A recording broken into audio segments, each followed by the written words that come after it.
Houston, Tranquility Base here. The Meeple has landed.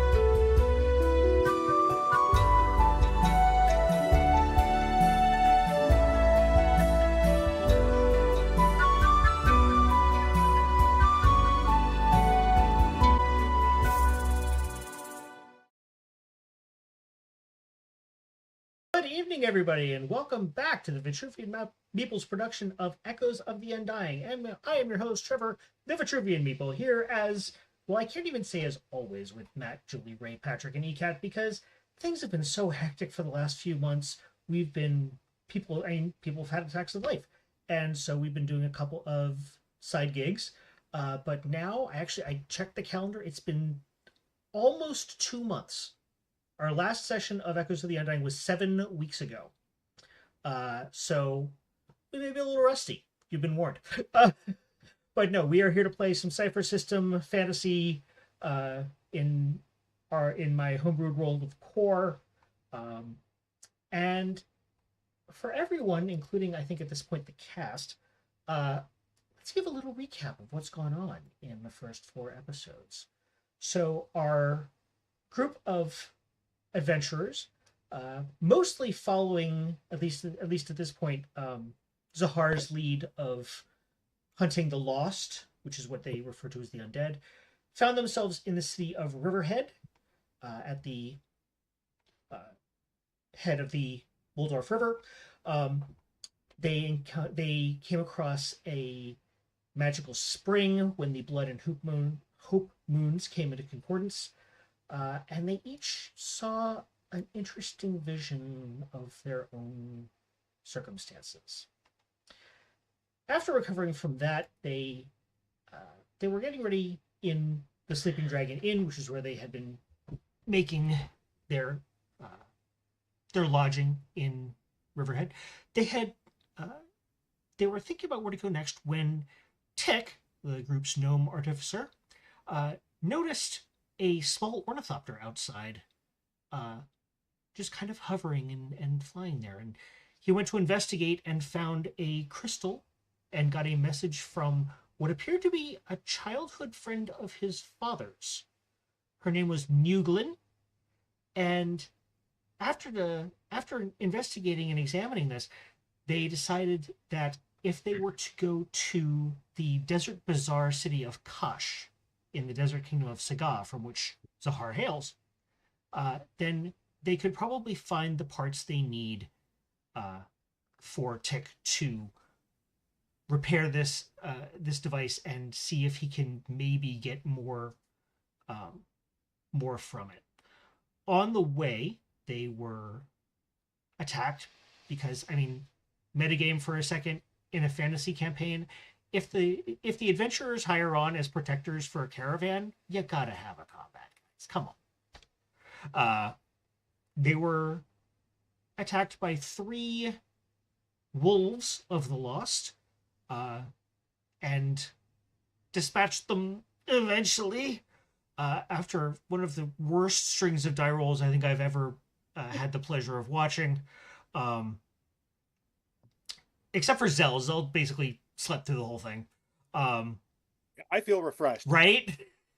And this is actually exactly, we're going to pick up exactly where we left off, as the last of the lost wolves emits a wisp of smoke that at first morphs into the symbol of Ishun and then morphs into some rune of the gnomish script and is then consumed by blue light.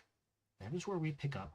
And Zahar, I'm going to start off by informing ECAT, but reminding Zahar of something that makes this whole thing even more unsettling.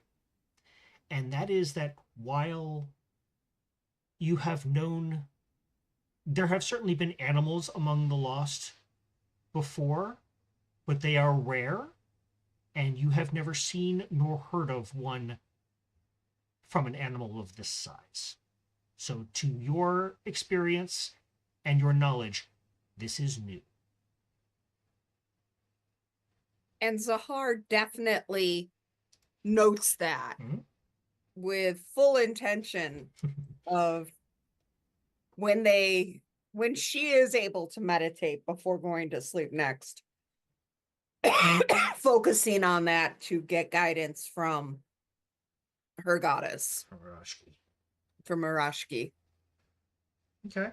But she does want to turn to see if Tick has finally woken his ass up and possibly come and seen that glyph, or if she's going to have to go drag him out of bed, draw the glyph, and demand to know what it is. Because she's not in a mood right now, because two of y'all slept through a battle that was rather loud. I mean, in all fairness, it was the two that are like the least equipped for actual combat. So at least there was that. Yeah. Yeah, I will say yes. Tick, you emerged from the wagon just in time to see the last few moments of this battle. I honestly don't remember. Were you actually involved in it? I don't remember when you came in. I was not Okay. involved in it. The only offense that I endured was Zell sneaking Yes. one past as he stepped over me, which completed the rude awakening back to consciousness. So yeah, excuse me, Tick.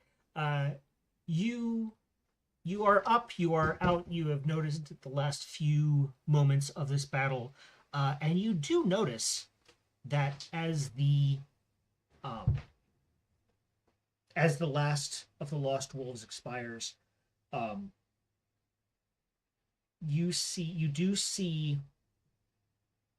Well, to anyone who doesn't know Gnomish, it would seem like a Gnomish script style rune. You, on the other hand, it's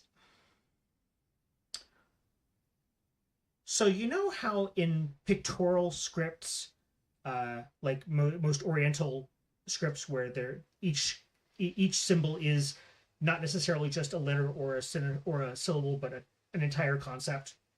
Mm-hmm. This is one of those, and what it is a combination of your name, your father's name, and your grandfather's name.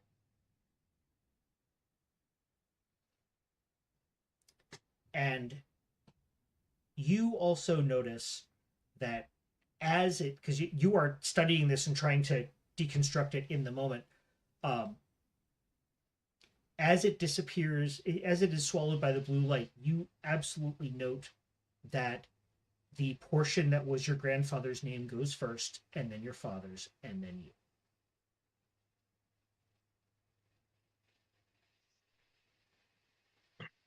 And this is where Zell comes barreling out of the wagon, ready to fight.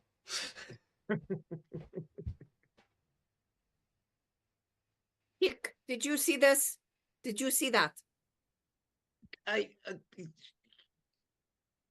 Yeah. What did it say? It looked gnomish. Oh, it was Gnomish, all right.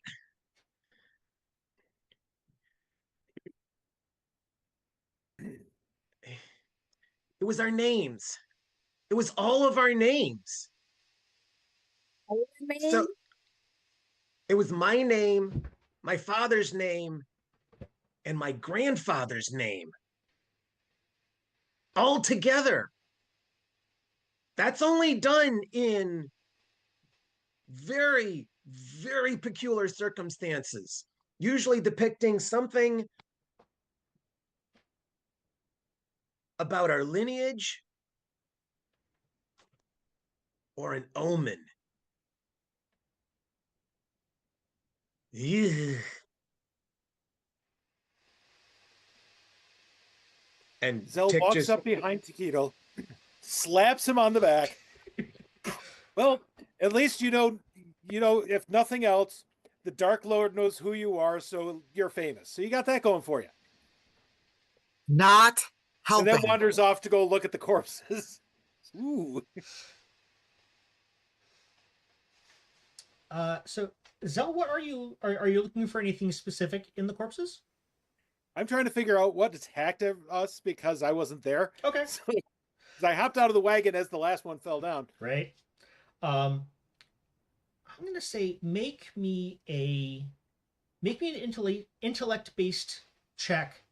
I will set the difficulty to 4. Maybe there it is. And anything like either investigation based or medicine based or biology or anything like that, those would definitely apply.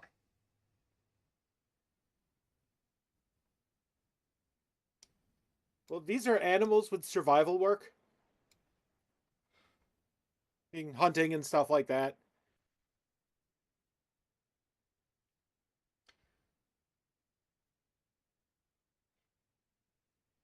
No, I'm gonna say no because this is Okay. Otherwise, all I got is perception, so I assume that it's just a straight up roll. no, I'll take perception. It's fine. Yeah. Okay, perception 4. Intellect 4.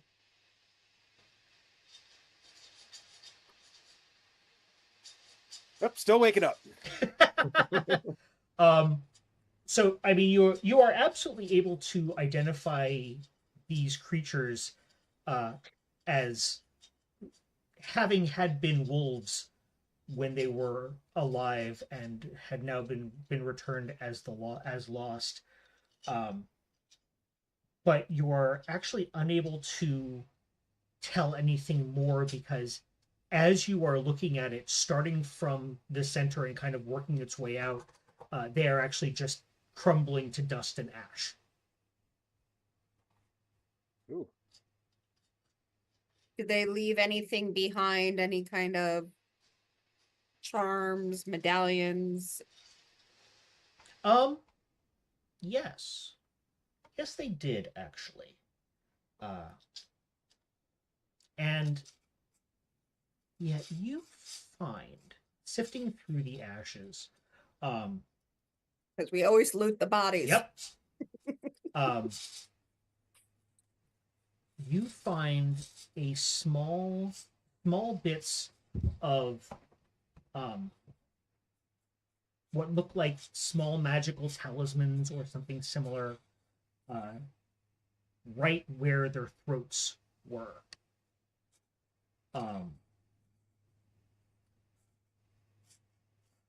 Everyone please make me again an intellect check. The difficulty is going to be 5, but perception works, identifying works, history works.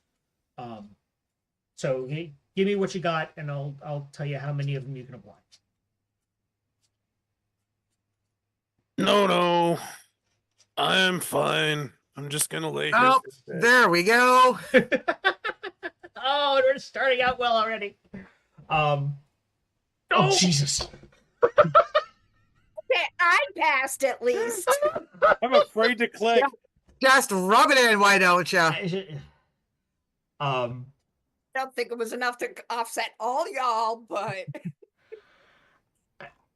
there we go. Two of us at least passed. Oh my god. We're Okay. bonk our heads or something. Now I mean I will remind you that you have XP that you can use on these if you want. How about where's the fun in that? Right. For both Tick and Seraphina, it looks like. Let's see. Tick. Yeah. The moment you reach out to kind of take a hold of one of these little talismans to try to see if you can identify it, you it bursts into the searing blue flame that you'd seen before. Please make me an intellect defense roll, difficulty 4.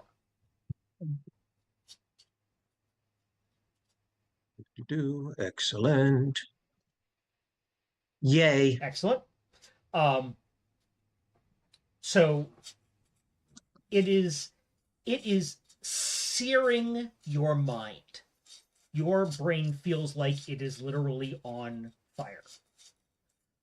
You manage to kind of shake off the worst of it before you think you can actually, your brain could actually get damaged. But in that moment, you were staring into this blue flame, and just for a moment, the flame, 2 silhouettes appear in the flame. They look like they're walking away from you.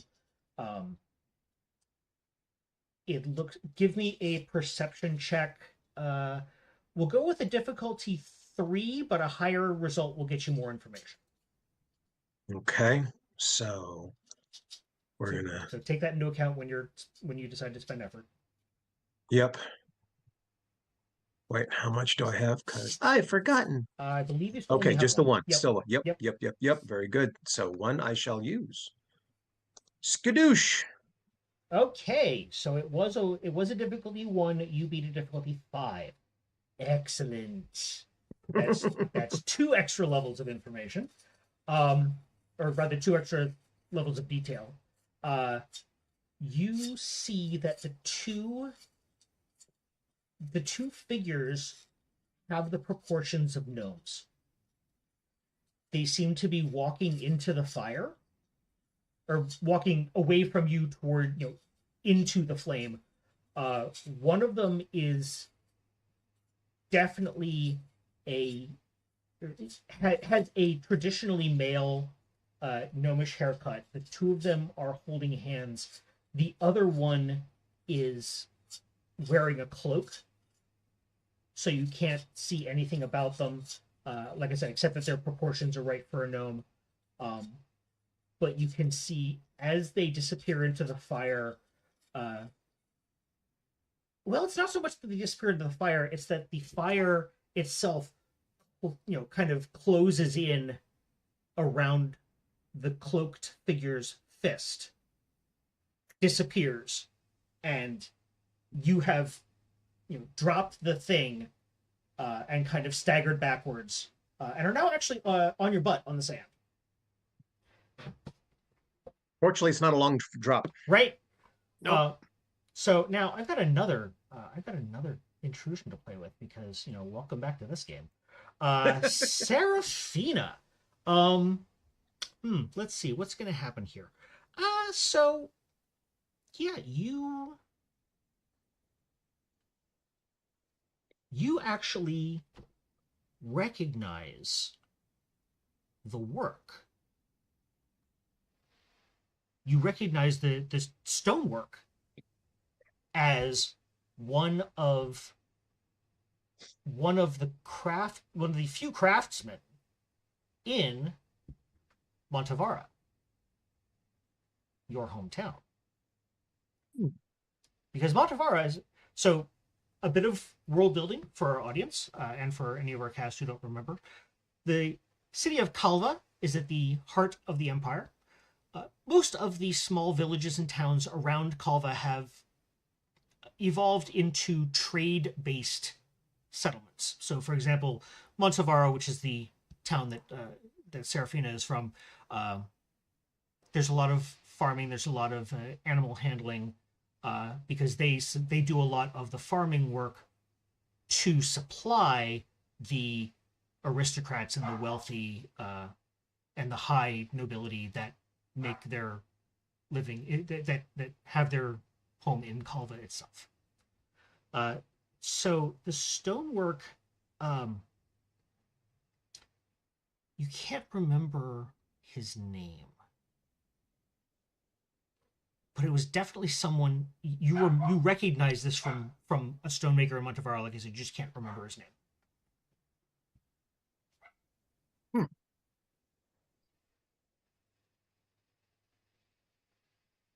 That is incredibly odd. Now, let's go back. Okay, so Zell, you just straight up, wait, did you straight up now? Yes. Zell and I passed. Okay, yeah. So Yes, did you. okay. I know I had so much fun with the intrusions. I was trying to remember exactly what that roll was for.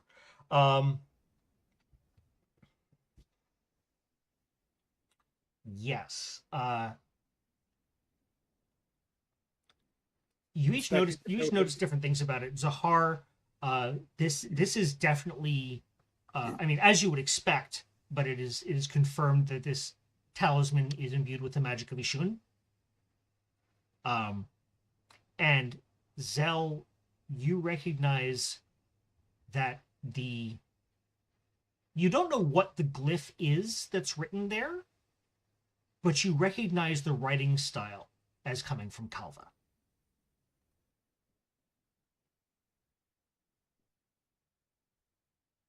Mhm. I remove one of my veils that's got the symbol of Irashki on it. And using that, I collect up the talismans so I don't touch them. And then wrap them up and put them in my pack. Because I will seek out one of the speakers of Irashki while we're in Kash. Okay. Yep, that happens. Howard, while all this is going on, what are you doing? I am still laying in the dirt where I got knocked down Do you wish to at use the end. Go ahead.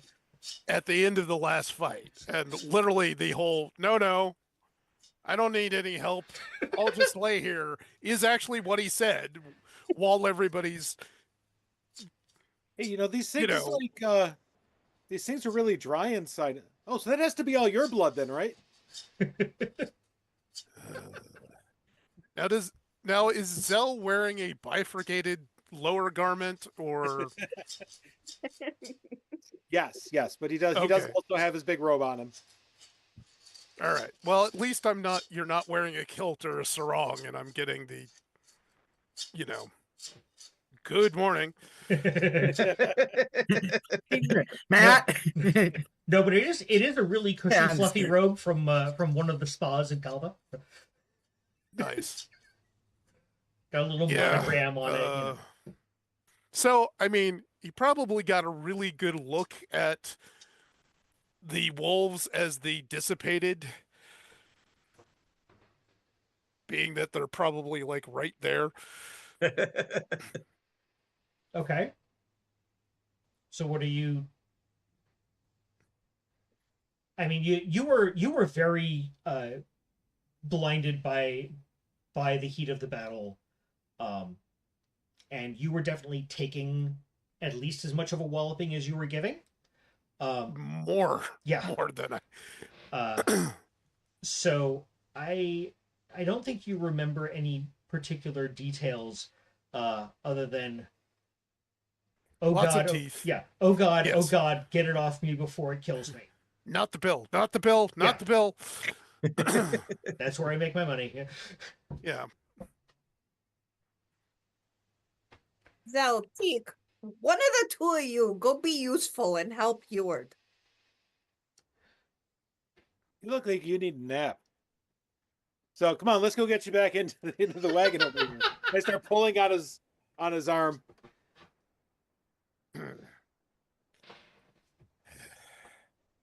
Hold on. Gropes around, grabs the mace, uses it as a, like a cane, pushes himself up. and kind of limps over to the cart and like just sort of flops into it face down. Yeah, just give me a minute. Okay. Would you like to take some recovery rolls? Oh yes, please. Zell, you got second watch since Heward can't take it now. I'm up. Yeah.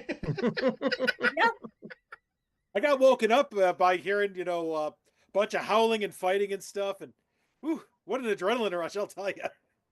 It was very Yeah. inconvenient. I Yeah, just glare at him. sorry your beauty sleep got interrupted. Here it says slightly muffled because he's literally laying face down in the cart, just like, ugh. I go check on the drivers and stuff to make sure everything is okay. Okay. Make me. Ooh. But hey, that's enough to get you above 0, which will get you no longer impaired. Right. Make me a perception check. The beginning difficulty is going to be 3, but again, more information for a better roll. If you don't have perception, it's just straight up intellect. Oh, I got perception. Okay. Beats a 3 over a 2.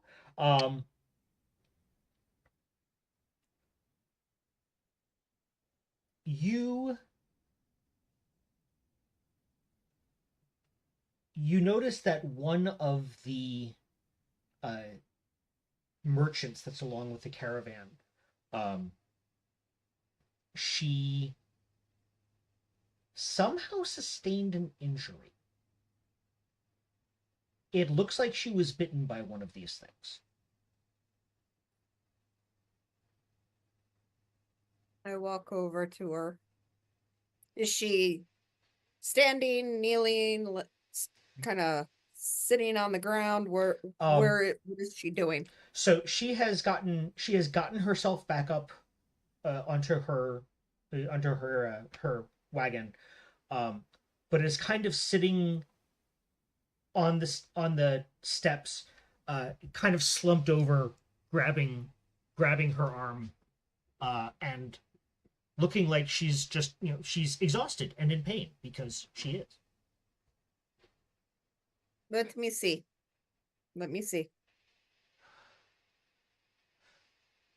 She looks up at you, and after a moment, she just kind of nods, closes her eyes, and takes her hand away. The bite is clean, like surprisingly clean. There are teeth marks, Right. and you can absolutely see the damage to the skin, but there's no detritus, there's no blood on the arm, there's nothing like that. But it is, I mean, them's some puncture wounds right there. I gently put my hand on it. Mhm. Is it hot, warm to the touch, anything like that? It is cold. Fina, Yeah. come here. Okay. I have no healing skills.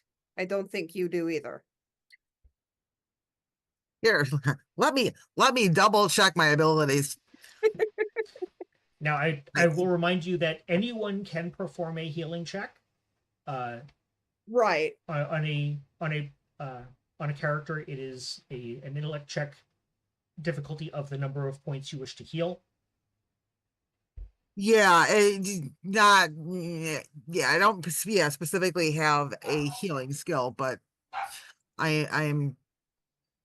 She's been bit. She was bit by one of those things. Now, out of game. Just once, just one bite. Out of game, because we've never established this. Yeah.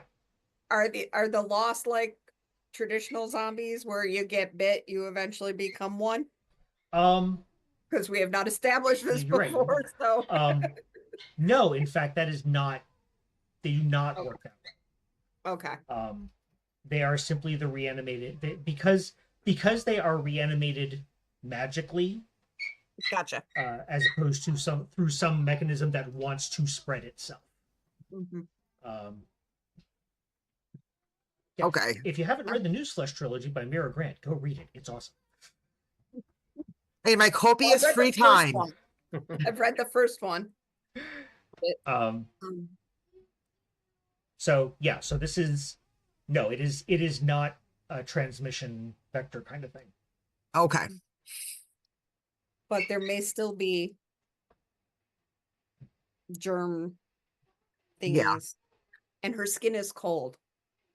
Think you Okay, can put that's a definitely, little warmth to yeah, it, try and kill. yeah. Just, we're not looking to cauterize. No, no, no. Roll a one. We'd have to do that to the duck, but we don't want the smell of cooking duck right now. Right. No, no, and burnt feather is just kind of nasty, so. Come on, I'm delicious. Okay, so can I just use my hedge magic to just kind of warm up the area hot enough to kind of clean it, but without doing any damage to the skin, Trevor? Sure. Okay. Yeah, you summon a little bit of not even full on fire, just some basically some warm air, some very warm air. Congratulations, you are an accelerator dryer. I'm a walking heating pad. Yeah. Julie casts autoclave. It's highly successful. Yeah, so you your hands are warm enough that when you kind of put them, make me a perception check. We'll say again the difficulty is 3. Okay. No, I don't have perception, but It's just yeah. If you don't, if I'll you just intellect this.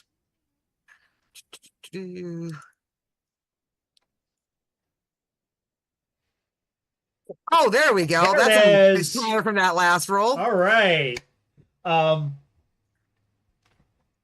So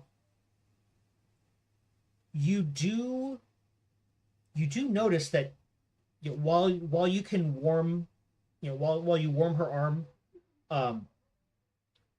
like when you take it away, the area of the bite goes cold much faster than anywhere else in that area.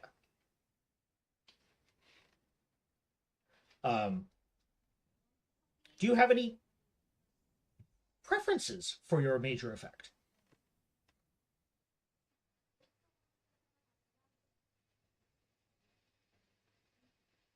Okay, being the fact that I do also have magic training, have I ever heard of any sort of magic effect that would do something like this?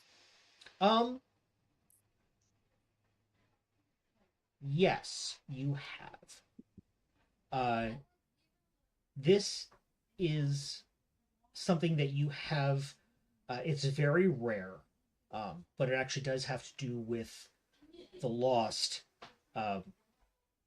When one of their number attacks and manages to physically damage someone who has been touched by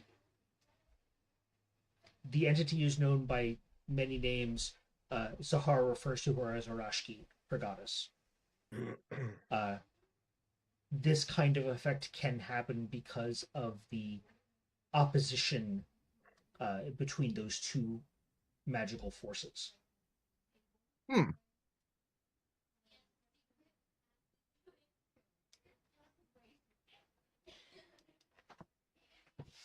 Now, you being from a different area, not from Sagha, you have heard this, you have heard the deity referred to by other names. Um, the one that you remember hearing the most in that area is Riach, Rioch. Um, but you have spent enough time around Zahar to kind of understand that the deity that you heard referred to as Riach is, if not the same as Arashki, occupies the same place in the pantheon. Okay. Okay. Okay. So if I'm understanding this correctly, the cold effect from Arashi seems to be maybe some sort of magical counter to the magic that creates the lost. No, no. So it's not that it's a counter. It's more like imagine a very, very small matter antimatter collision. So like Okay. not anything to cause like a huge explosion or anything, but just enough that the two of them act really weird around each other. Okay. So I relay all of this to Zahar, since regardless to see if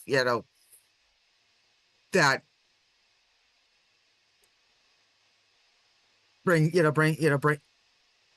up any knowledge that she has of her goddess, and with the work she's done studying the lost as she's tracking and eliminating them, to put it politely. Yeah.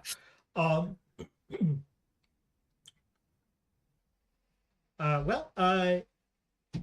Zahar, let's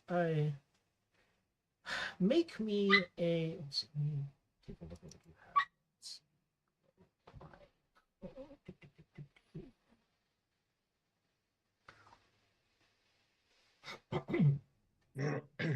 I don't really see anything. Well, nope.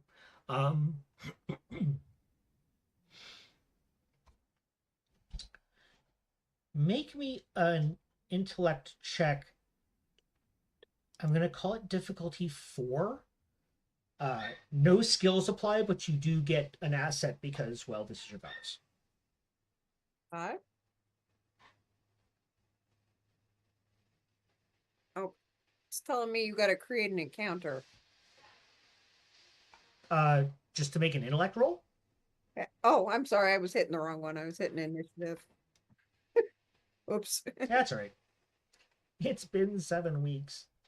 Right. So difficulty, what did you say? 4. Okay. Let's see, I get an asset.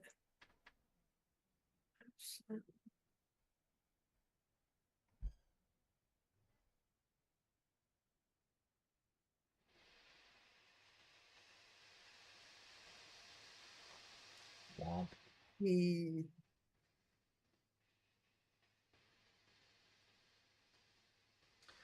You have never come across this before. Now it's possible that if Seraphina is correct, and if because as I said, she is familiar with Arashki's analog in other pantheons, and it has always been a subject of great philosophical and religious debate and discussion as to whether the different pantheons are different gods or different interpretations of the same gods, or what have you. Right. Every once in a while, someone brings up the concept of monotheism and they get the crap beat out of them. So. No, there are Alta's different facets on gems. Like the big god has only the 4 facets, then there's the one with the 6, another one has 8 and 12, and even a 20. There you go. Anyway. Game operations director. It is not striking a chord with me right now, but I'm still riding the adrenaline high from the fight. We are almost to Kash. How about we have her go rest? I'll drive the wagon, unless we can wake the other driver up. And we will find someone there who can help us better. The speakers know much more than I do. And you've already figured out that speaker for me means the cleric, the priest. All I'm saying is this sounds a whole lot like the Caravan Master's problem. He's going to say it's our problem because we are the guards. Somebody got bit. Everyone survived. We're still getting paid. I will make sure of that. Zell, you actually, from what you picked up from talking to the caravan master before you left, yes, the merchant got injured, but as you said, everyone survived. So the caravan master is not going to see this as a problem at all. Everyone can still drive. Everyone will arrive, alive and mostly intact. And, he can't be held responsible for the crazy shit that happens on the road. Yep, no one's suing him in court, so he will be happy. Pretty much.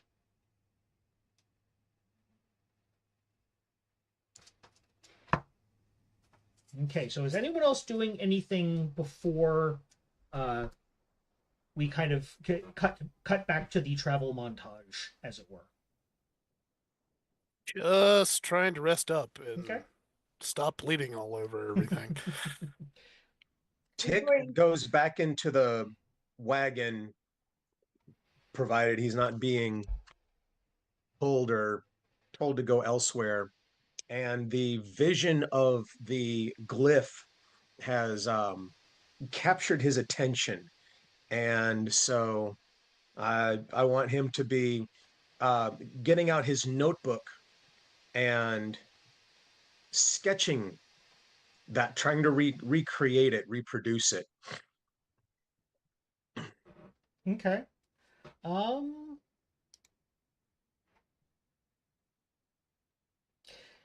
Yeah, it takes you a while. You're going through different iterations and arrangements of how those three portions of how those three glyphs can be combined into one.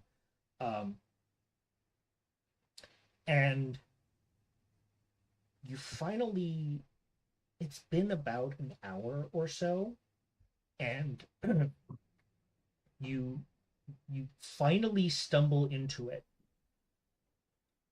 and you just kind of, as the realization washes over you, you just kind of stand there very still, and you sit there, not really moving. After a few seconds, you remind yourself that you should probably breathe, because the arrangement that you see here is very rare and very old. And it is, as you guessed earlier, it is an omen. And specifically, it is an ancient omen from a time when the gnomes were little more than feral. And this was a warning that they would leave, that those gnomes who were basically assassins would leave as an indication to an entire family line to get their affairs in order.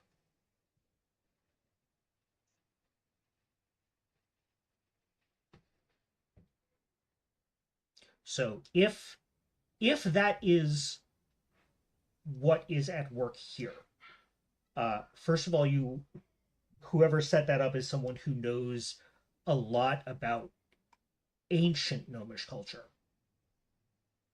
And it also means that someone is telling you that your entire bloodline is being hunted.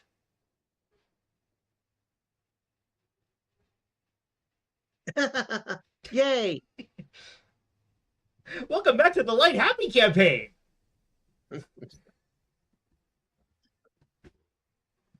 I mean, you could be killing lunch ladies, so you know, poor Doreen, or poor Doreens, And they're done that. right? Doreen. Doreen. Oof. I'm begging you, please don't make my lunch. Don't make me kill you again. So yeah, so that's that is kind of what you are facing, and you kind of you take a moment as you're kind of letting this sink in, and you know, I mean, you're used to living in towns, cities, even, you know, when you've gone to, you know, commune with your gnomish nature or whatever, when you've gotten that little bit of wanderlust, you know, in the forest, or or even in, you know, the plains and prairies, there are always insects, there are always birds, there's always something making noise at any time of the day, right? Mm-hmm. This doesn't happen here.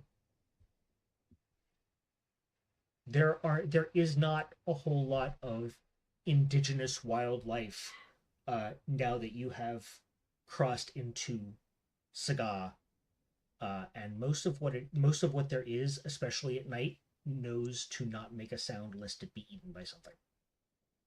So this realization hits you, and you sit there, and it kind of creeps into the edges of your senses that you are sitting there in complete silence, other than the moving of the wagons, which has started sometime in the last hour. You kind of didn't even notice it.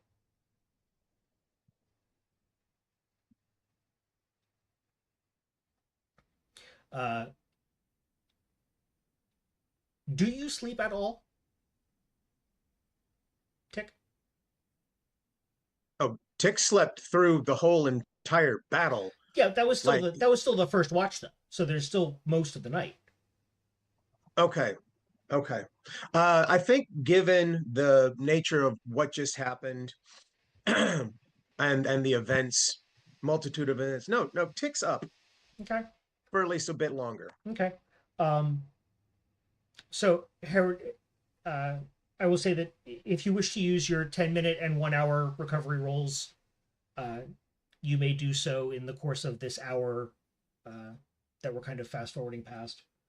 Oh, Thank you. Dude. Can Yeah. others of us do that too? What?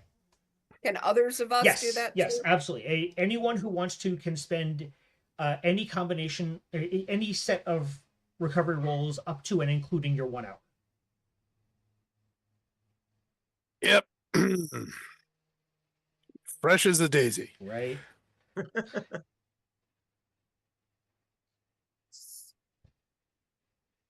I'm sorry, Tick. I apologize. Tick, you cannot use your 1 hour. Okay. I don't need to, thankfully. Yep. Of course you don't need to. Not yet. Oh, trust me, I'm sure sometime something's gonna wipe my ass out. Yeah, but more likely than not, it'll be something you made. Shh. Okay, so so Zahar, you cannot use your 10 hour. No. Oh, it wasn't supposed to. Okay, got it. I don't know why I clicked it that way. Okay. So Howard, I'm assuming that you are spending this hour basically, you know, face down in the hay. Yeah. Okay. Fina, what are you doing? What is going through your mind, and what have you been doing for this past hour? I did a really quick heal myself up at the because it's now my watch, because I seem to remember having volunteered to do the darkest. Oh, Yeah, you got third watch. I thought the three I of thought you that who I had actually volunteered to do fought, the middle of the night, since that's the but darkest part of the the night. three of you who actually fought Zell and I imagine Tick, since he's not sleeping anyway, we'll cover those watches for you guys because they weren't in the fight. So by all means, heal up.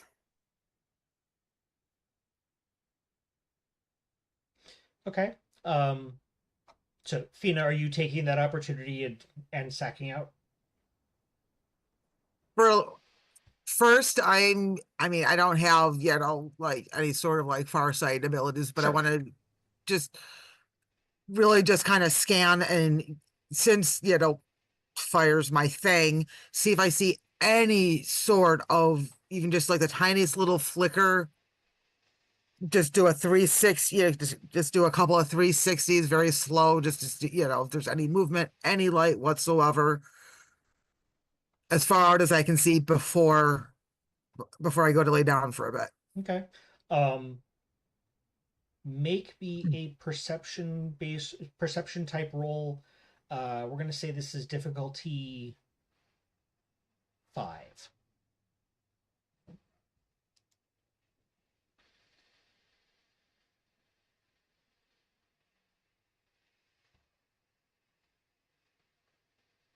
Nope. Nope. Okay. It was Yeah. a long shot. Oh yeah. No, in part of I think the reason why it's kind of hard to get a beat on anything is because while they are no longer in concordance, the blood and hope moons are both still relatively full in the sky.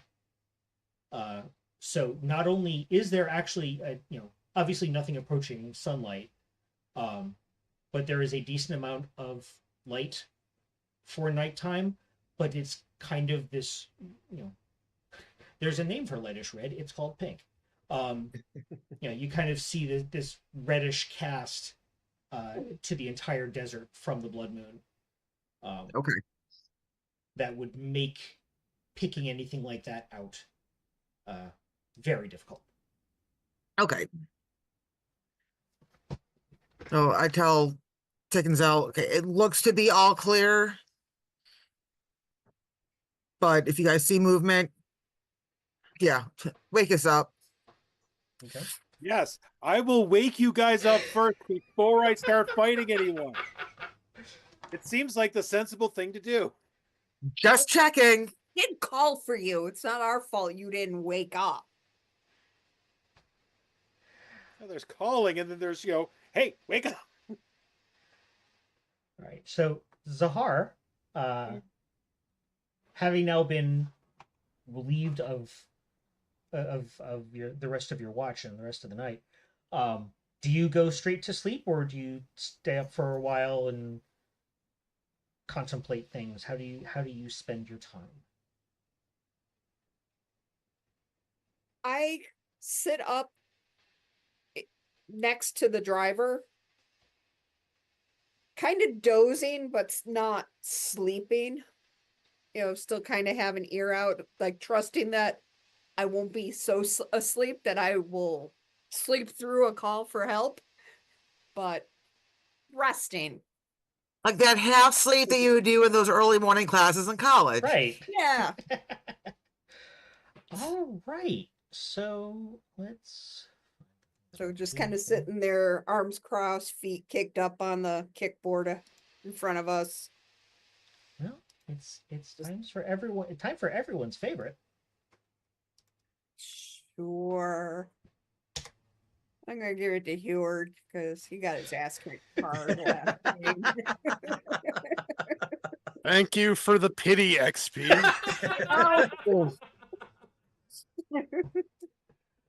All right. So as you were kind of sitting there in that half sleep state, you actually, in retrospect, you will realize that you have nodded off more than you think, because You are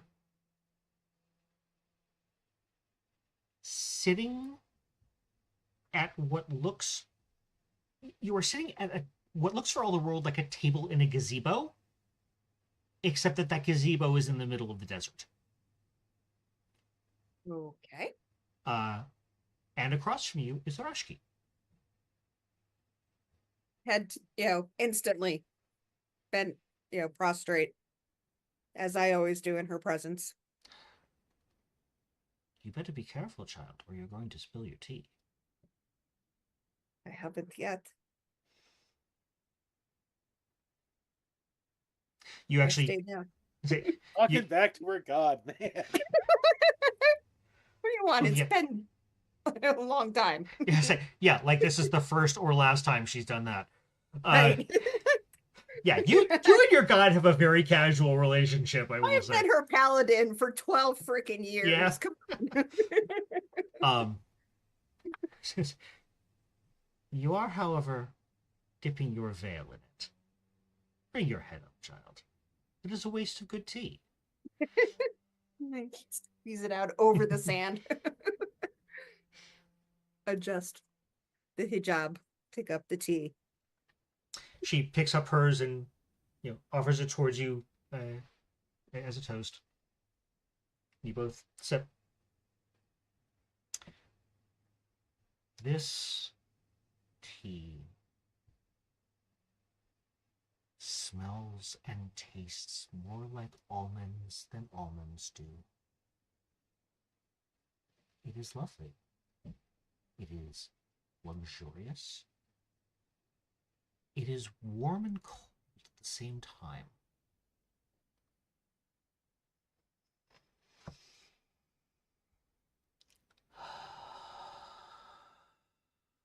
She says as she puts her cup back on the table.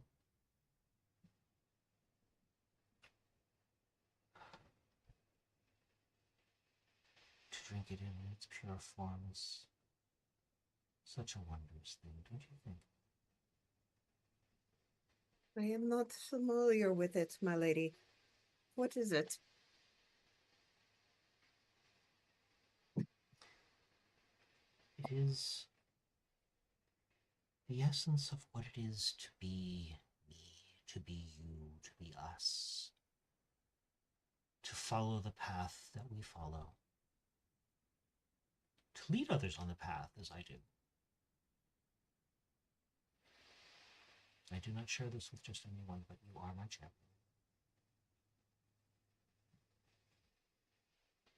I am yours to serve.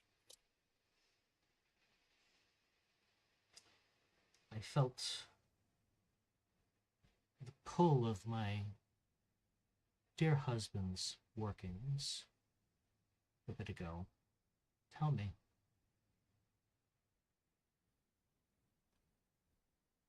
The caravan I was hired to guard was attacked by wolves of the lost. And This at is this, new. yeah, at this, she kind of, moves her head back a little bit and kind of squints her eyes, somewhere between inquisitively and confusedly. They had all the characteristics of the lost, but they were wolves, my lady. And when I slew the last one, the Dark Lord's sigil arose from one. And then a glyph changed into a glyph of gnomish script. The gnome with us, the lime, as I refer to him as, because his nickname sounds like lime in the desert dialect. She actually looks off for a second, kind of. I never thought about it, but it does. Which is why I always give him limes. I knew I liked you. Please go on. He said that the glyph was an amalgamation of his name, his father's name, and his grandfather's name. Now, I do not know the gnomes to know what that means. But then we learned one of the merchants we are guarding was bitten by one of these wolves. And where she was bitten, it was cold. And the fire worker said that it was something similar to what she had heard of one of her gods, Riok, or something like that. I do not know if that is a name that she knows you by, or is one of your compatriots. I'm familiar with the name Riach. And she said that Riok and their Dark Lord, it is a battle where over the bite. That is all I know. And we found talisman of when the wolves were killed that I was going to take to one of your speakers.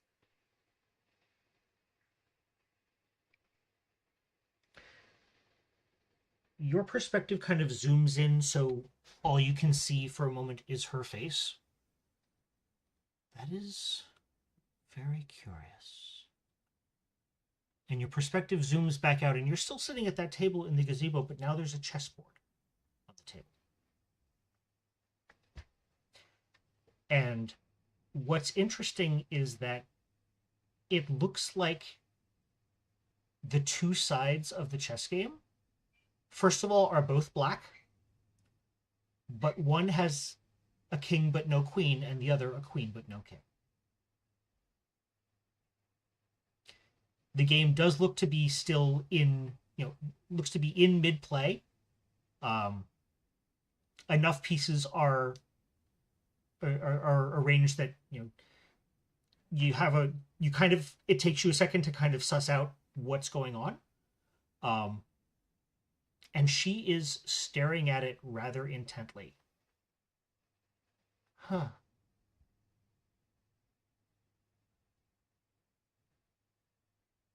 And then she takes one of the knights that is facing towards her, picks it up, moves it as a knight would move in chess, and knocks over a bishop that is facing away from her, and puts the knight in its space and takes the bishop off the board. I see. You are brazen, my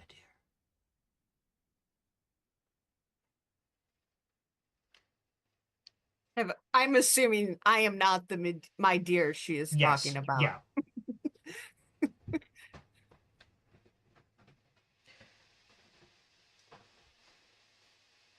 May I see your mind, child? Of course. Show me the merchant if you wish. And I just relax. Ah. Perine, yes. I do know this one. I did her a favor that she has yet to repay. So yes, if my husband was foolhardy enough to attack one who bears a debt to his wife,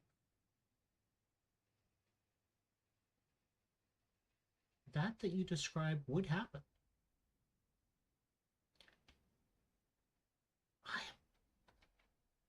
I have never heard of creatures that large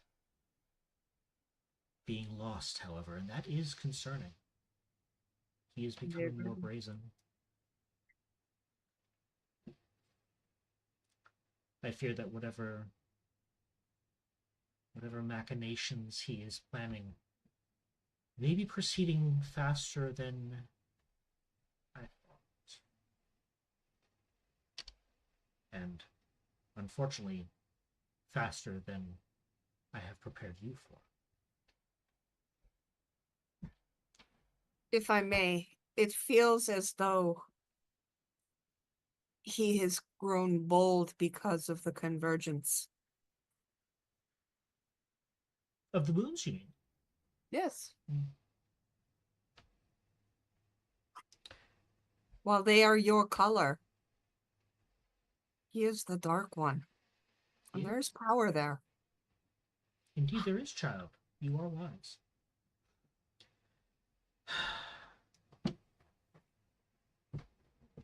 You journey to Kash, yes? Yes, my lady. That is where I was going to seek out one of your speakers. Yes. I think that is an excellent idea. Should I deliver the merchant to the speaker, or No. just remind the merchant of her debt to you?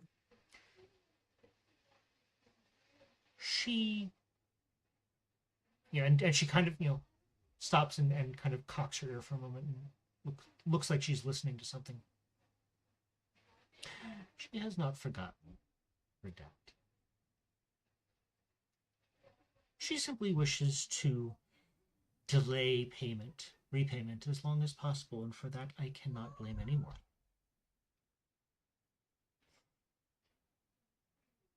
For while you are a lovely, lovely lady, too many fear your embrace.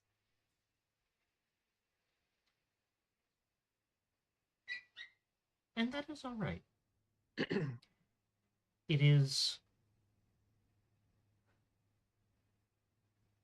the lot of mortals that they meet my embrace.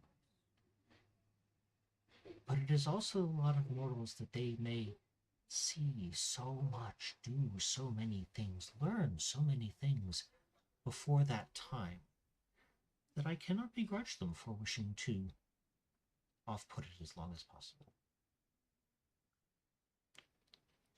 I am patient. More patient, it seems, than my husband. Oh, men. No. Indeed.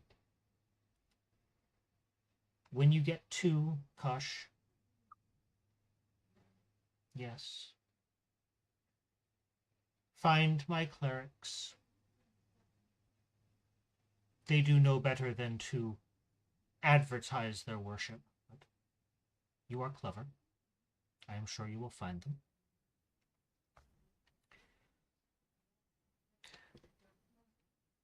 Find one named Udre.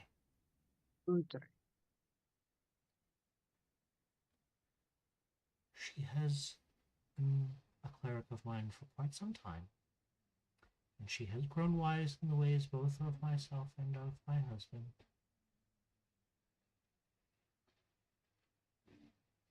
She will be able to give you guidance.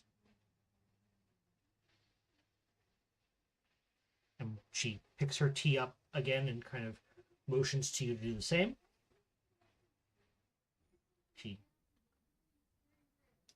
You drink. And as you lower your hand and open your eyes, you are back in your wagon and your hands are empty, but you still taste almonds.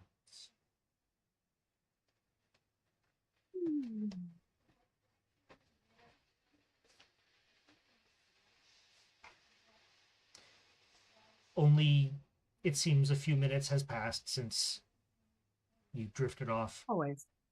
Always. Uh, Wibbly wobbly, timey wimey Yeah, stuff. yeah. Gods, well, I mean, and in all fairness, that conversation only lasted a few minutes. So, Right. What do you do at that point? I just act as if nothing has happened. Okay. And you spend My some... communion with my goddess is no one's business but my own. You spend some more time in that kind of floating in that half asleep, what you have come to almost think of as a half death. It's a very comforting thought for you. I don't fear death. And you eventually do drift off to a full slumber. And yes, you may retroactively use your 10-hour recovery roll. I don't need it. Okay. All right. So, okay, so we've kind of taken at least the three fighters or the three combatants up through most of the rest of the night. Howard, do you do anything else, or are you zonked out for the night to just try to get as much sleep as you can? He's crashing out. He trusts Zahar to do the heavy mental lifting with the lost. And, I think he's a little humbled by how that fight went. Then you may also use your 10-hour recovery roll. Okay, let's see how badly I get boned on this one. There you go. There we go.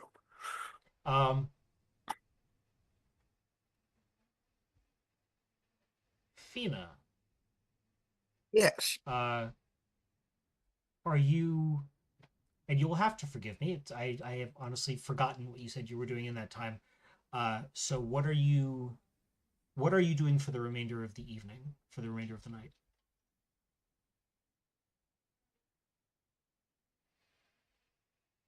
I'm sleeping for the rest of the night. Okay. Okay, then I gave Zell, basically the monster, if there's any, it's like, wake me up if you need me. before you fight. Yeah. All right, then you may also use any remaining recovery rolls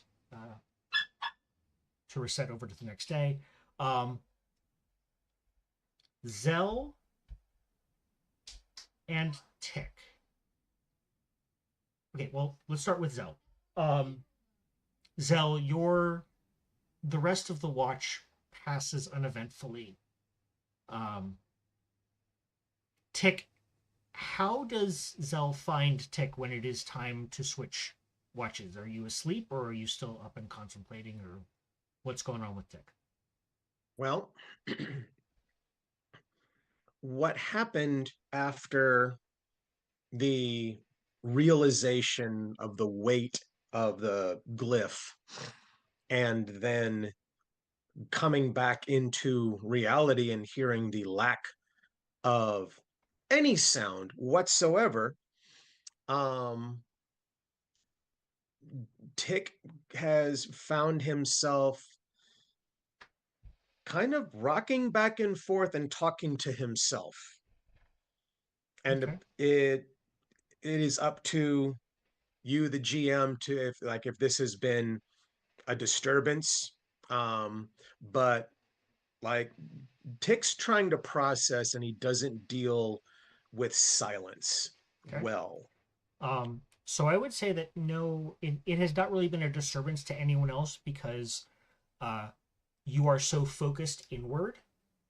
Yeah. In your contemplation and your analysis, that even the noise that you're making just to have there be noise is still very quiet, and it is directed inwards.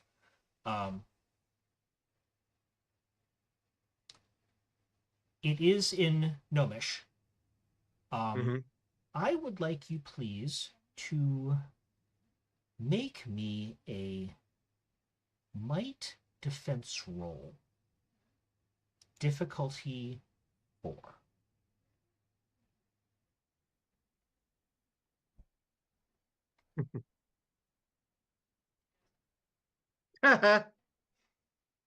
Okay. Zell, you walk in at the end of your watch. Tick is sitting on a makeshift stool in the wagon, slumped over asleep with his head on a table that also contains some pens and ink, as well as a large number of papers on which are scribbled. Do you speak Gnomish at all?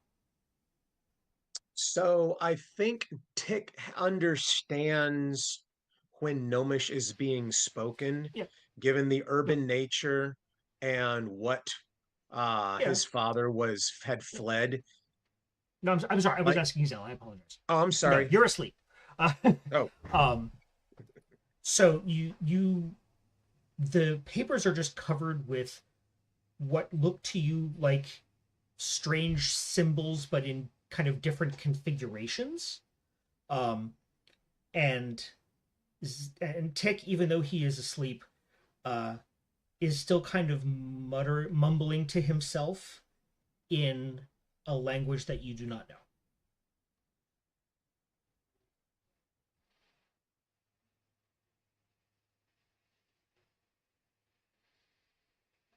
Does he otherwise look okay? Um,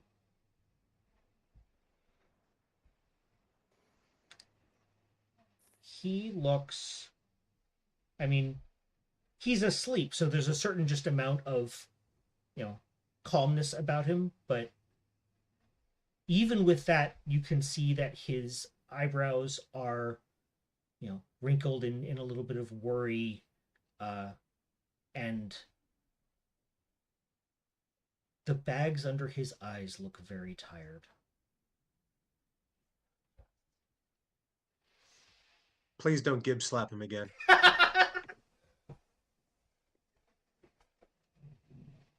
After this evening's excitement, when I woke up to the end of a fight, how sleepy am I right now?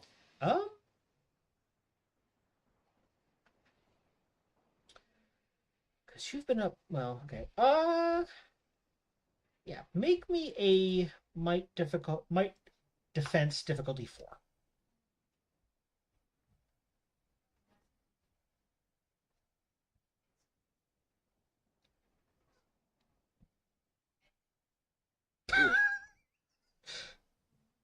Love it.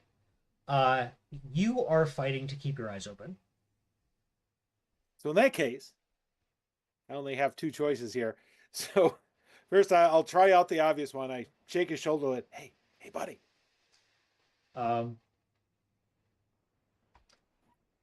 Tick. Well, okay, we'll just do it this way. Oh, I'm sorry. That was not for Zahar. That was for Zell.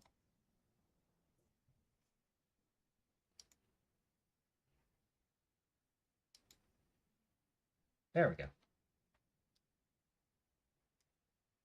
DM intrusion.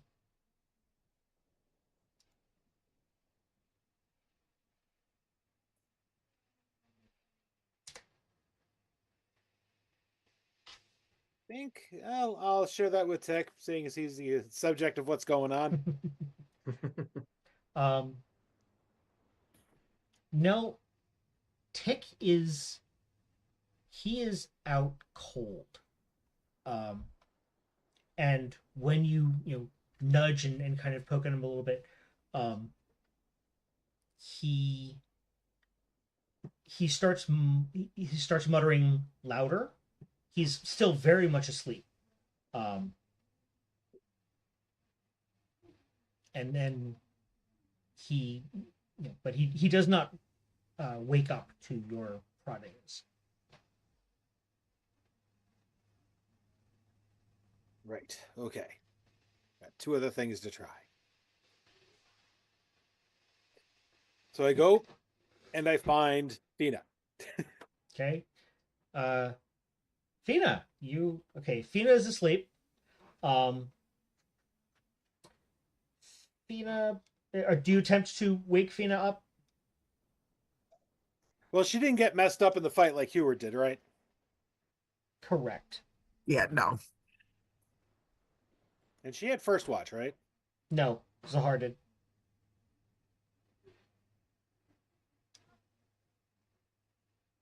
I was supposed to be on second watch. Yeah, she was supposed to be on watch, the watch that you just finished. Okay. Yeah, so I give her a nudge. Okay. Seraphina, please make me a might defense roll difficulty 3. Oh, I don't have. If you don't have might defense, then it's just a might roll. You said 3? Yep. Okay. It should, if what I'm Yep. doing is working correctly, it should actually be pre-populated there. Yep. Okay. Yes. Okay. Yes. Seraphina wakes up.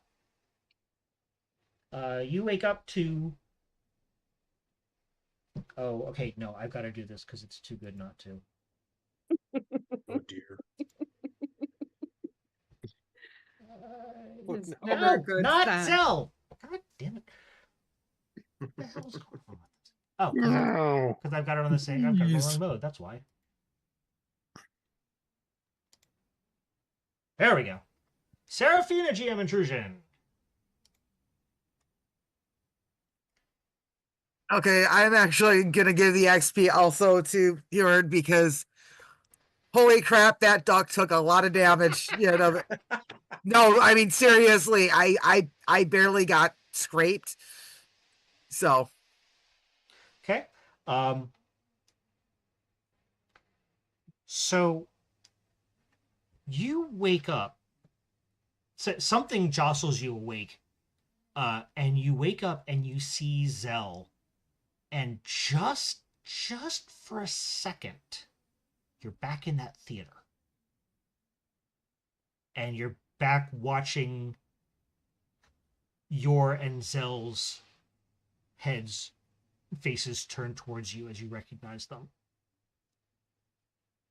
And then it's gone.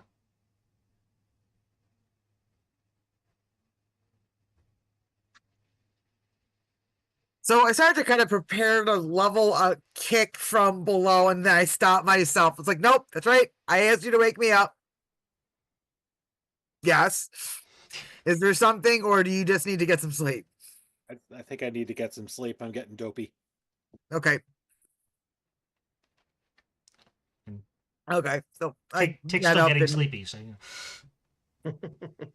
Yeah. Oh, and Six, like, I tried to wake him up, but he's in a trance or something. Might want to keep an eye on him. Okay. So I go steal her warm spot in the cart like a cat. Yep. As you do. Yep.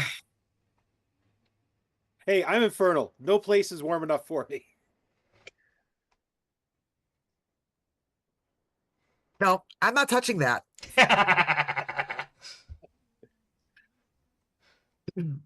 Okay. Okay. Do you simply take up patrol or do you do anything first? Are the moons still like really full, or have they started to recede? So it's only been a couple of days. And unfortunately I actually had like the cycles for each of the moons, and then the Foundry instance went away and I was very sad. So I will say that the blood moon is still very, very full.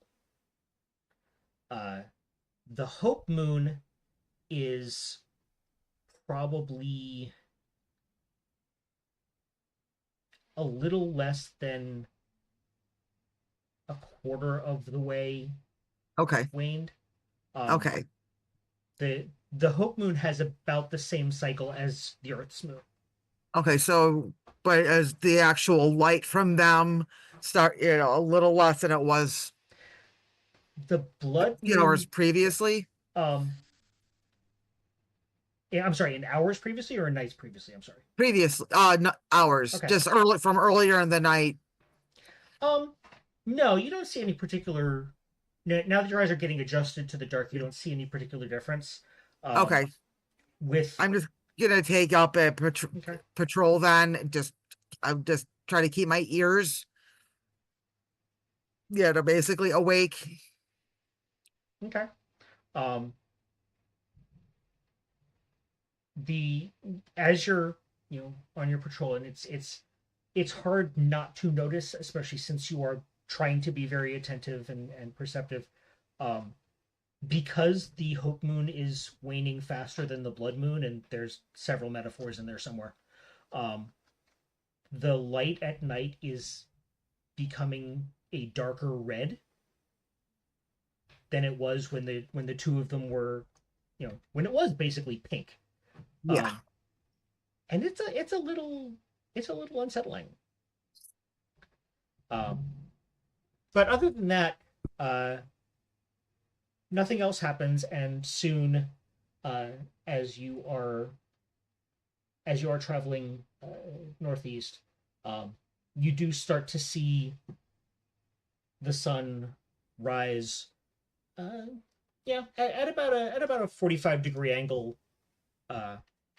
off from where you're headed.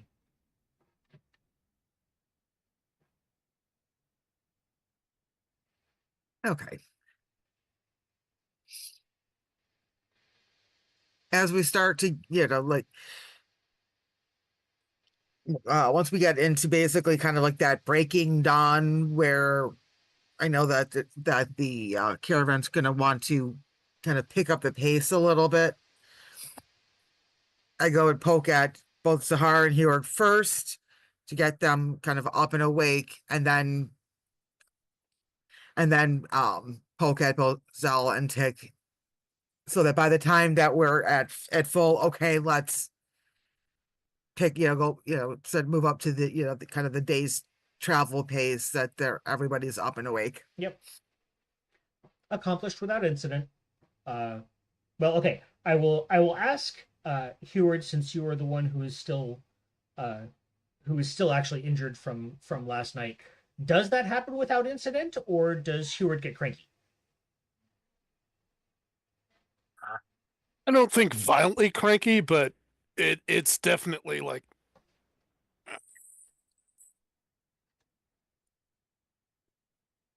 So like you don't like take a swing at me. No, it's just that like, oh, it's light. Except duck, so I don't know. Maybe less hissing, but just like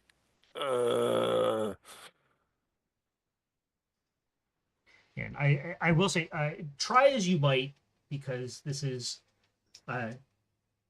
something about your ancestry that you are not particularly proud of, actually. But try as you might, like the first couple of mumbles that come out of your mouth as you are waking up do sound remarkably like a really, really bad Donald Duck impression. Yes.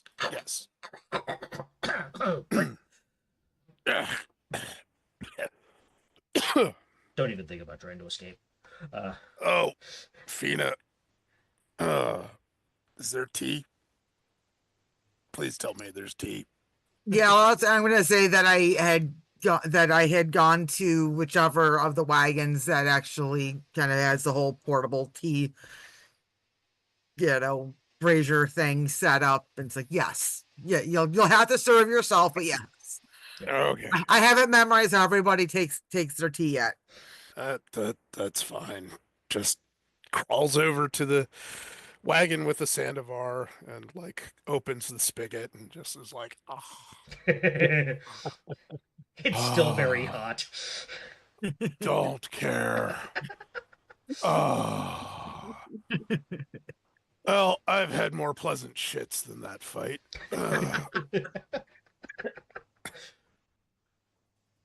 I've taken shits that look better than how you came out. Yeah, probably less bloody than. One would hope.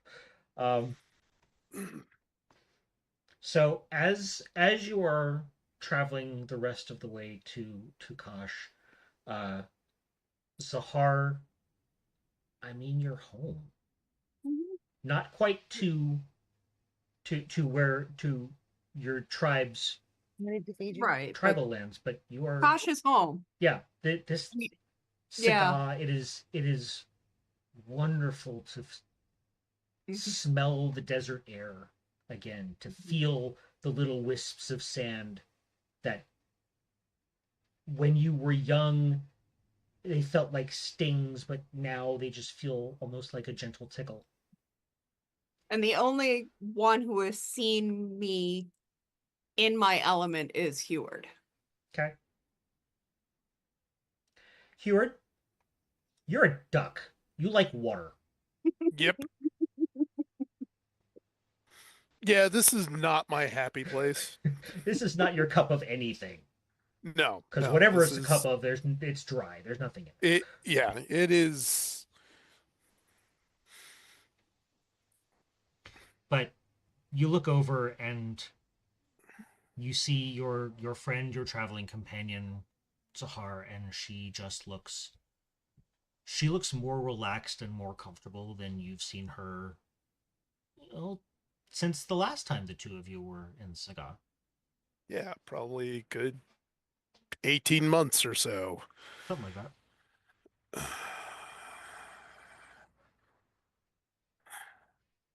Still sort of got the bowl of tea and he's sipping it. It's like, home, huh? I actually, while the wagon that I'm in is moving, I hop down, kind of walk for a little bit, just bend down, and I pick up the sand and let it run through my hands. You know, I think despite your better judgment, you take your shoes off. Oh yeah, Feel the sand. carry my between- boots with me. Yeah, feel the sand Yeah. between your toes again. You know, I'm gonna Not have to. against my better judgment. That's the Okay. first thing I do. Yeah. You know, catches the boot, sets it down in Yep. the cart. It's like, you know, I'm gonna have to oil my feathers now. Yes, but they're gonna smell so good when we get to the market. The sandalwood and the cinnamon. Like people care how I smell. Well, those of us who have to ride in confined spaces would appreciate it. Ooh. Yeah, like you mammals are any better. Come on. I never said we were. Okay. We're gonna leave this lovely banter. The other three of you. So Fina, you were awake when the watch ended. Do you do anything in particular, or do you just start your, just keep on trucking? Keep on trucking Okay. with a cup of tea. Okay. Tick. How does the morning find Tick?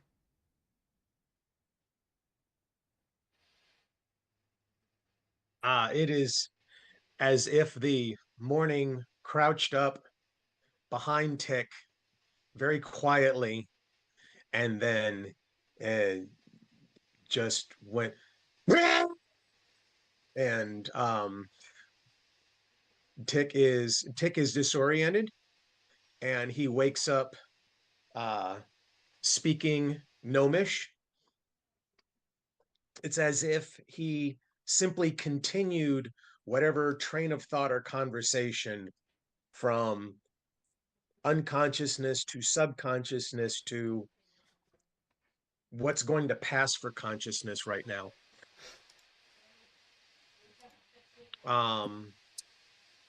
Because this has struck another nerve, and Tick is not, this is very new for him. Like, yes, adventuring was a bunch of new experiences and everything, but he has not been hit hard this way ever before. First with Neuglin or Nuglin, and now with this. So he's struggling with it. Okay. What about Zell? Well, Zell's doing his usual morning routine. So he has picked through the available food to look for, something that's acceptable for his usual diet of trying to eat as little as humanly possible. Some very nice tea that maybe the others wouldn't recognize. Is like everybody else has like coffee like tea and stuff to wake themselves up. He's a green tea type of person. Okay. There's weird herbs like steeped in warmer than average water, but not quite boiling because that'll just make it all better. And just kind of watching everything go on while he idly, is polishing up his horns using his, polishing cloth and his beeswax to make sure everything looks right, and then checks his teeth in his mirror just to like, are they turning pointy? Oh, I mean, you are in green tea with mint and sugar country. Yeah. So Or really strong calf. yeah. Okay. And the rest of the morning and some of the afternoon passes without incident, and you see what begins on the horizon is just a small little speck. And then as it grows larger, far more slowly than you would originally expect from what your eyes would expect, you are coming upon actually a massive city. Fina, Tick, this is far larger than either Durho or Montevara. And it's kind of like when you approach Las Vegas, and it's an optical illusion because of the size of the buildings. This is an optical illusion simply because of the size of the city in this otherwise pretty plain, unmarked desert.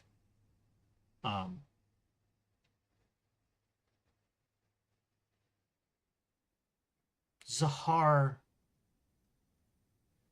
you start to smell the cinnamon on the wind before anyone else does.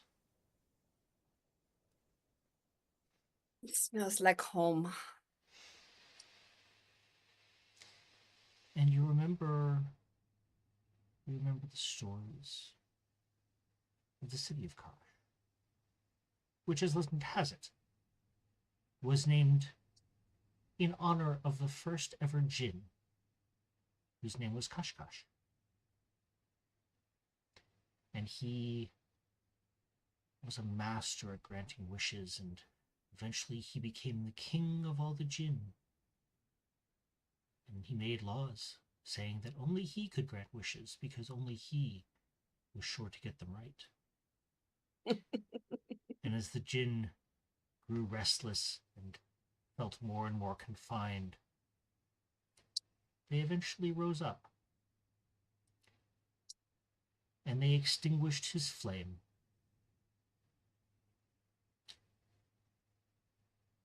But after a while, they grew concerned of his ghost. For yes, even jinn can have ghosts. And so they took what little remained of his ash and they buried it here. And grew a city around it that they called Kash in his honor. And maybe there is something to those old legends, because in Kash it is said that you can find anything that you wish for. Welcome to Kash.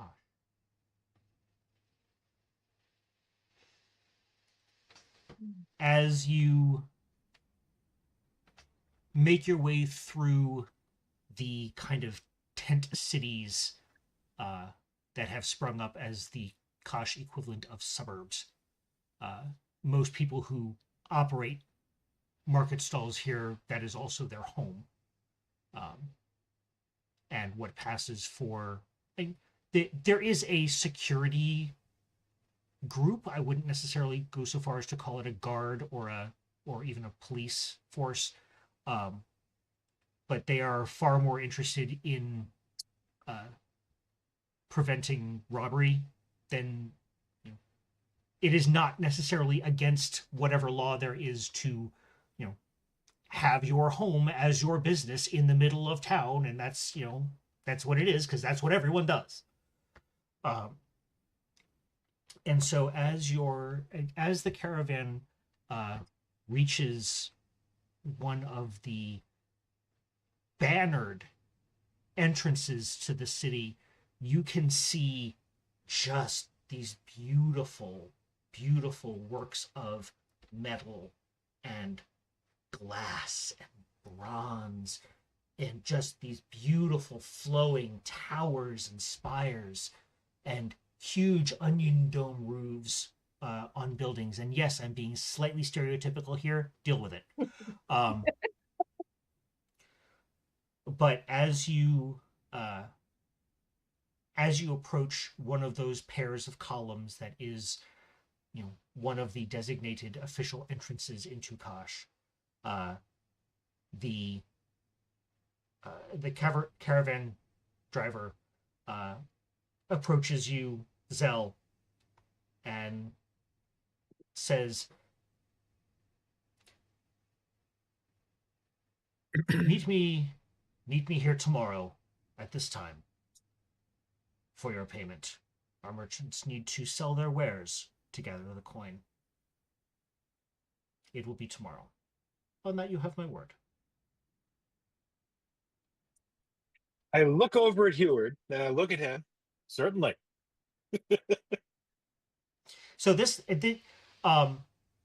make me, if you have like seeing through deception or, you know, any kind of social skills like that, you can certainly apply to this. But this is going to be a difficulty 3 intellect check with that kind of skill involved.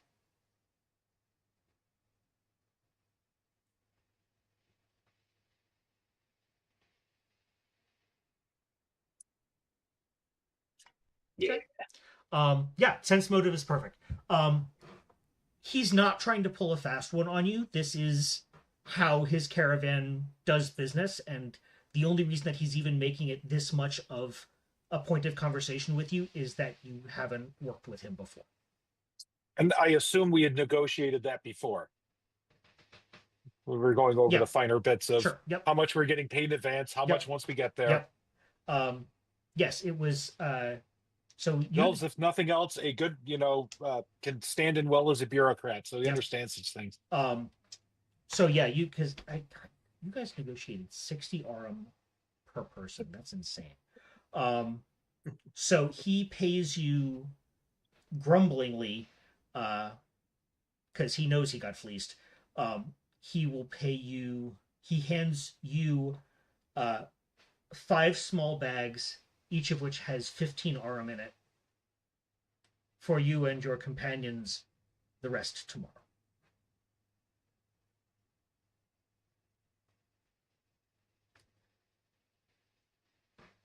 Farewell. So I'll see you here tomorrow. I go to the rest of the gang. It's like, all right, we'll get the rest of our money tomorrow, assuming he doesn't get mugged. It's a big town, you never know. Yeah. But here. And I hand out everyone their fair share of the money, because once again, I've met them all. And and any of you who have worked as a caravan guard before, which I believe is at least Harold and Zahar, this is not an uncommon practice at all. You know, these are merchants who, they don't carry coin, they carry wares. And unless you want to be paid in wares, they need to do that conversion first. But, you know, they carry some coin, obviously, to pay expenses, and that's basically what you're being paid out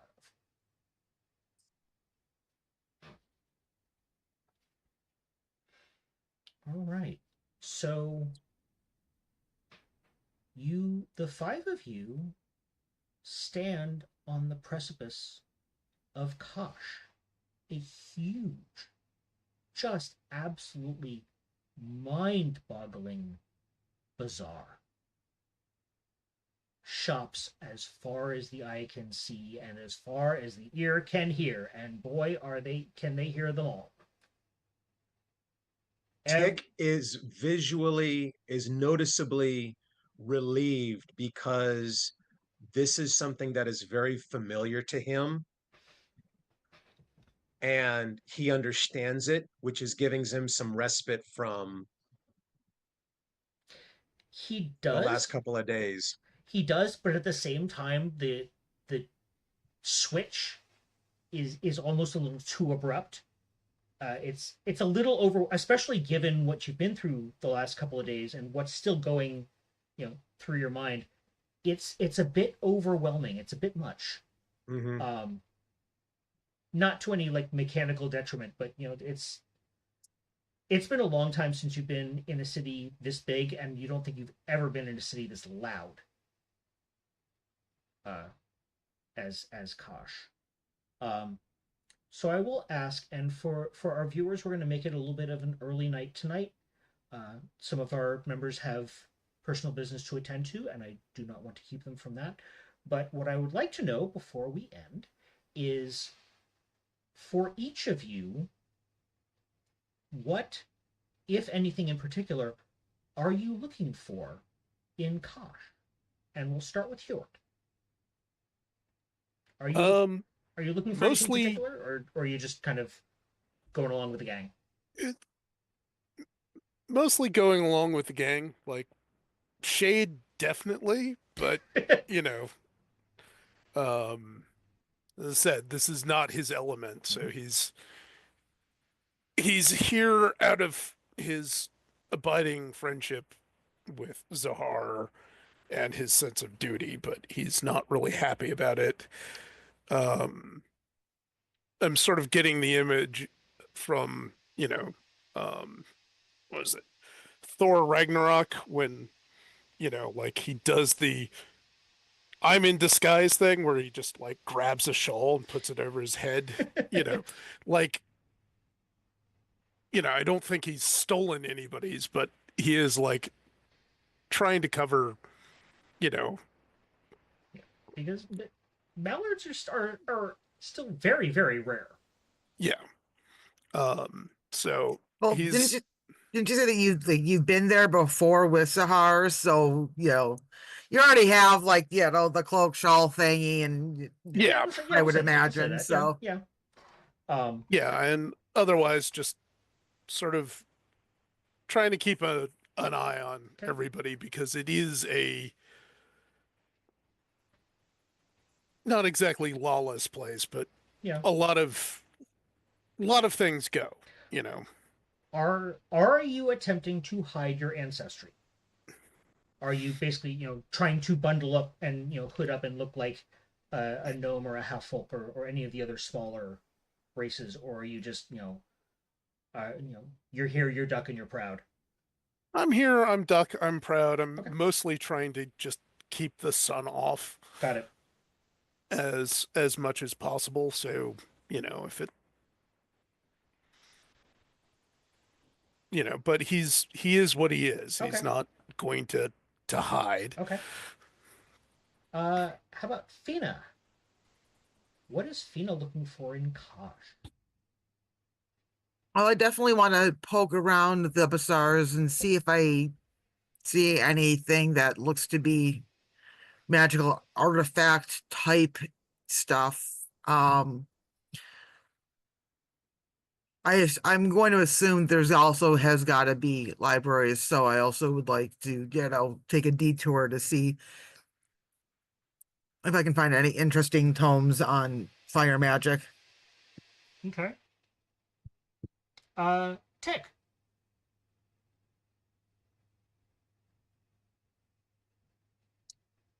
Tick is looking for a distraction.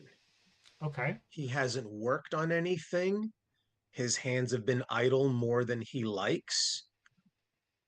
And one of the great things about tinkering and the skills that he has acquired is that it takes his mind off of the difficult things.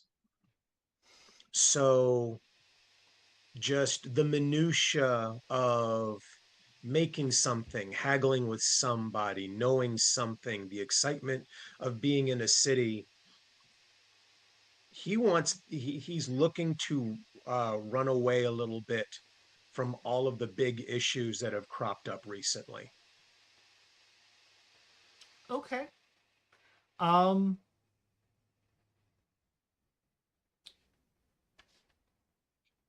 make me please an intellect defense roll, difficulty 3.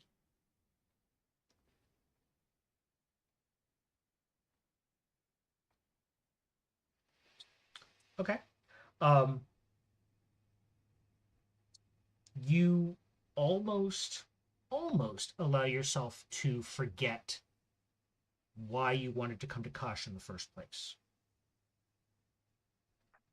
Because that's kind of right on that line between tinkering with something to take your mind off all the stuff that's going on and being part of all the stuff that's going on. Right.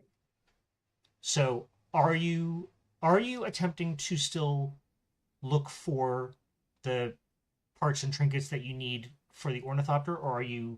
Yes. No, Okay. he's in, but that's coming into the like that's the main focus. Okay. Using the trinket and the thingy. Yes, we're on a mission. This is what we're supposed to be doing. It's about the ornithopter. He just doesn't want to think about why they need to, a couple of steps Sure. removed. Yes. Okay. Just wondering how far the escapism went. Understood. No, yeah, that's fair. Right. What about Zell? So Zell is going to be, well, for what he's telling everybody is, of course, he's out looking through all of the fashionable sectors, places, wonderful fabrics and clothing and stuff from all over the world, and he wants in because he's got some fancy clothes. He wants more fancy clothes because he likes to look fancy. He's a clothes and horse.